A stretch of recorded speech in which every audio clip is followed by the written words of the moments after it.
Sneaky underdog for UFC 325 is Dan Hooker. Yeah, call me crazy. Dan Hooker is going to beat Benoit Saint Denis, and I'm a big Benoit Saint Denis fan. I've been saying he deserves to be for the BMF. I think he beats Justin Gaethje, but I think Dan Hooker's just a bad matchup for him.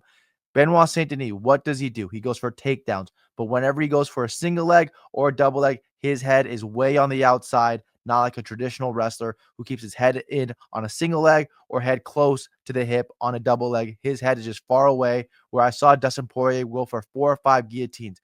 You know who was a better guillotine than Dustin Poirier? Dan Hooker. Dan Hooker's actually submitted somebody in the UFC with the guillotine. You saw Mateusz Gamrot alligator roll out of it. After a double leg, Dan Hooker would be able to use that guillotine to stand back up. You saw Arman Sarukian alligator and even gave his back to Dan Hooker off that guillotine. His guillotine is nasty. I don't think Benoit Saint Denis is that caliber of grappler of even Mateusz Gamrot, and not even close to Arman Sarukian. Benoit Saint Denis got ragdolled by Renato Moicano. People could say, "Oh, he was ill that fight. Something happened that fight." Whatever. It doesn't matter. I saw it. I saw Renato Moicano pass through his guard like butter, and I think he's just too easily to be hit. He's a 22-1. Dan Hooker's 22-1 to submit BSD, but I think he can submit him pretty easily, and I think he actually can just either KO him. I think it's just a bad matchup for Benoit Saint Denis, and he's going to learn today or this weekend.